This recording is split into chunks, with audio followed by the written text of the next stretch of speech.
Goeiemôre vriende, wat 'n wonderlike voorreg dat ons vanmôre weer kan saam wees rondom die woord van die Here.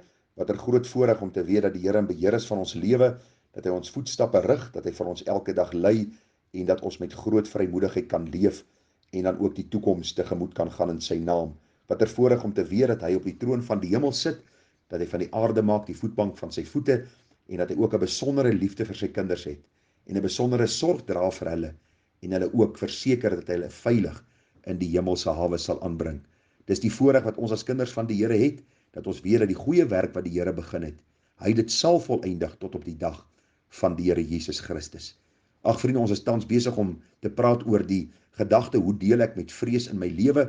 Nou ons is by die 5de boodskap in ons reeks en het ons alreeds so 'n paar gedagtes met u hanteer en is ons harte opgewonde en bly oor hierdie waarheid, waar die Here vir ons kom leer, my kind, hou op vrees, want ek sit op die troon van die hemel, ek is in beheer, en jy het nie nodig om te vrees as jy aan my behoort nie. Die apostel Paulus skryf vir die jongman Timoteus, wat heel moontlike vreesagtige man was en prediker van die gemeente in Efese. Hy sê vir hom, Timoteus, ek het baie dinge ervaar, ek het deur baie stryd en beproewinge en angs en probleme gegaan, maar ek kan jou verseker dat God het ons nie 'n gees van vreesagtigheid gegee nie, maar van krag en liefde en selfbeheersing. En ons gaan vanmôre aangaan met hierdie reeks en ons vertrou dat die Here vir ons met wysheid sal bekragtig, sodat ons die waarheid kan verstaan, ter harte kan neem en met groter vrymoedigheid die toekoms tegemoet kan gaan. Kom ons doen net 'n gebed saam. Hemelse Vader, baie dankie vir elkeen wat vanmôre saam luister. Ons bid dat U vir ons met wysheid sal bekragtig, want ons vrees van tyd tot tyd. Ons weet daar is 'n ding soos gesonde vrees en ag Here, ons dank U dat U vir ons ook daardie kosbare genade gegee het om te weet wanneer ons moet vrees en van gevaar moet weghardloop. Maar ons stoei baie keer met vrese wat onnodig is. Vrees vir die toekoms, vrees vir verwerping, fobiese vrese, vrees vir die dood en verskillende dinge wat vir ons onnodig is om te vrees. En ek vra Here dat U vir ons wysheid sal gee om die onderskeid te tref. En dat ons genade sal vind, Here, om met vrymoedigheid te lewe, nie in vrees nie, maar met hierdie kosbare wete dat God is in beheer ook van my lewe. En daarom kan ek sê, die lewe is die moeite werd, omdat Christus leef. Geef vir ons genade om die woord te verstaan, ter harte te neem en U te verheerlik in alles. Amen. Nou vriende, die groot prediker, Dr. Maurice Roberts skryf in een van sy boeke. Hy sê, if the devil cannot stop our progress towards heaven, he can and will attempt to hinder it. Among the various weapons used by Satan to slacken our pace is that of fear. Fear covers the mind like fog over the landscape. It shuts the sun and closes in our visibility. It also brings with it some degree or other of misery and robs us of our delight in God.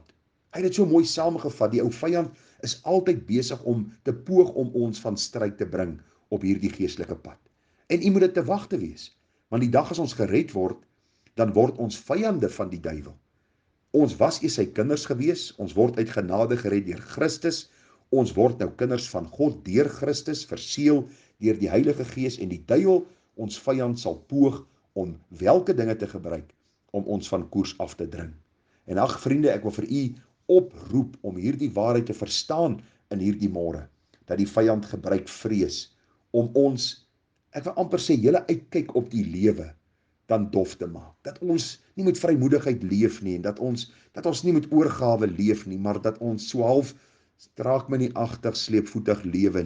En ek wil u vra dat u werklik sal verstaan en sal sien wat die Here vir ons wil kom leer in hierdie reeksie. Nou ons gaan vanmôre 'n bietjie kyk na die gedagte van fobiese vrese. Nou u sal onthou toe ek gebid het, het ek gepraat van dat daar is iets soos gesonde vrees en ek wil vir u sê, as hulle nou 'n slang in my kamer gooi, dan gaan ek opspring en probeer uithardloop. Dis 'n gesonde vrees wat die Here ons gegee het en u moet tog nou nie dink dit is sonde nie. Gesonde vrees is wanneer jy naby die rand van 'n afgrond kom en jy besef, as my voet nou gly, gaan ek val en ek kan miskien seer kry. Dis 'n natuurlike vrees wat God in ons ingebou het. Ons praat oor onnatuurlike vrese. Vrese vir die toekoms en vir verwerping en vrees vir die dood en vir tragedies en siektes en finansiële probleme wat heel moontlik oor my pad kan kom. En dan is daar ook die fobiese vrese waarvan ons kennis dra en waarmee duisende der duisende mense worstel. Ons dink aan vrese vir hoogtes en vir noutes en selfs vir muise en mense en weerlig en ag vriende tipe kosse. Ek het nou daar gehoor dat daar is mense wat vrees om grondboontjie botter te eet of peanut butter soos ons in die Engelse taal sê. Hulle is bang dit kleef aan hulle verhemelte vas en hulle gaan dood daarvan. En ek het besef dat mense worstel met hierdie goed. En kinders van die Here is veronderstel om anders te wees as die wêreld. Ek onthou my eie ma het geweldige vrees vir noutes gehad. En ek onthou daardie jare toe hulle nou die banke met hierdie sekuriteitsdeure basies het geïnstalleer het sy eendag in hierdie sekuriteitsdeur ingekom en die lig het groen gegaan, sy het ingegaan en toe gaan die liggie mos rooi en daardie lig wou nie oorgeskakel het na groen toe dat die deur kan oopgaan nie. En sy het amper daardie deur afgebreek. En ag ek het besef wat 'n groot vrees sy vir noutes gehad het. Ek onthou in my eie lewe wat vrees ek vir hoogtes gehad het. En toe dink ek aan die woorde van Prediker 12 vers 5. Daar staan ook sal hy bang wees vir 'n hoogte en verskriklike dinge sal op die pad wees. En toe besef ek ook die Bybel praat van mense wat bang is vir hoogtes en hier in besonder maak Salomo melding van ouer mense. Want hoe ouer 'n mens word, hoe erger raak die vrese.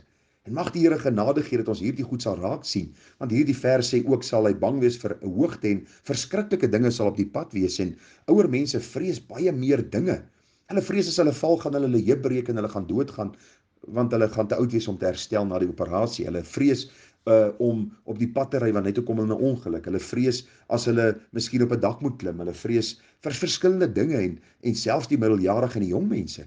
En daarom wil ek vir u vra dat ons nie met hierdie fobiese vrese sal worstel nie, maar eerder die Here sal vra vir wysheid om dan meer as oorwinnaars te wees. Ons dink aan Dawid, wat sy fobiese vrese hy gehad het. Ons dink aan Psalm 55. Hy sê daar in vers 3, luister na my en verhoor my, in my onrus dwaal ek rond en is verward. Dawid, vriende, was so vasgevang deur vrees, dat hy rondgedwaal het en die Bybel sê verward was. Hy sê daar in vers 5, my hart krimp in mekaar in my binneste en verskrikkinge van die dood het op my geval. Vrees en bewing kom oor my en angs oordek my.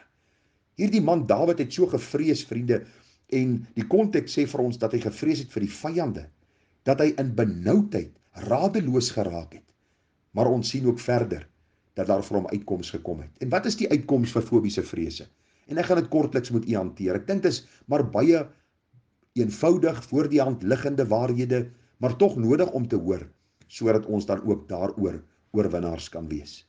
Dawid praat in hierdie selfde Psalm waar hy praat van hierdie fobiese vrese van hom, sê in vers 17, maar ek roep God aan en die Here sal my verlos.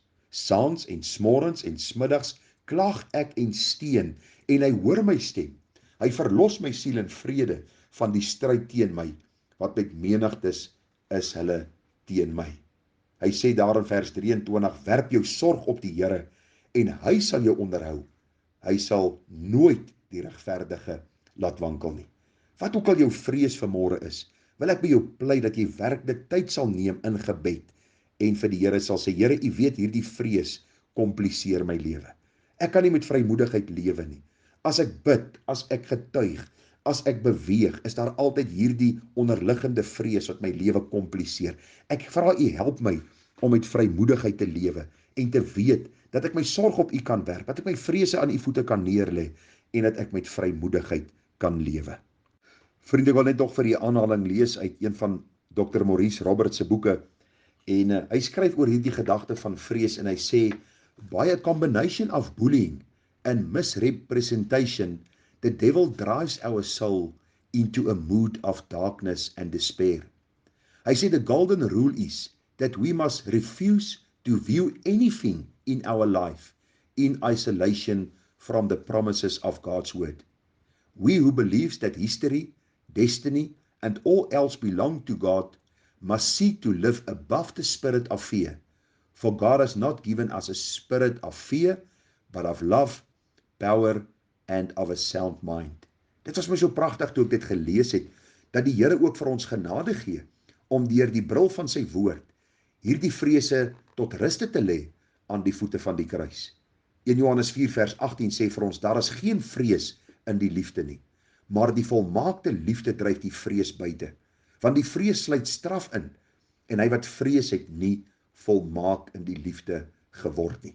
Dit is so kosbaar om hierdie waarhede raak te lees en in hierdie studie het ek so 'n bietjie gekyk na Halleluja lied 385. Nou weet nie wie van u al hierdie Halleluja lied raak gelees het of dit al gesing het nie, maar hierdie pragtige woorde sê, moenie bevrees wees, ek is met jou. Moenie verbaas wees, ek is jou God. Ek sal jou sterk maak. Ek sal jou hulp gee. Magtige hande bestuur jou lot.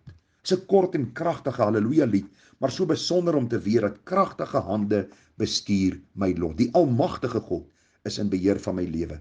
Daarom hoef ek nie met fobiese vrese te sit nie. Daarom hoef ek nie hoogtes en dieptes en sekere dinge te vrees nie, want ek weet dat God is in beheer. Ja, ek het nodig om so te lewe, om te sê, Here, wat ook al U oor my pad toelaat, ek gaan met vrymoedigheid lewe om U dan in alles te verheerlik. Mag die Here vir my en jou genade gee om ook hierdie kort saak in die woord van die Here, kort gedagtetjie te verstaan en te weet dat ons nie nodig het om te vrees nie, want as God vir ons is, wie kan teen ons wees? Mooi en 'n geseënde dag vir u verder. Tada.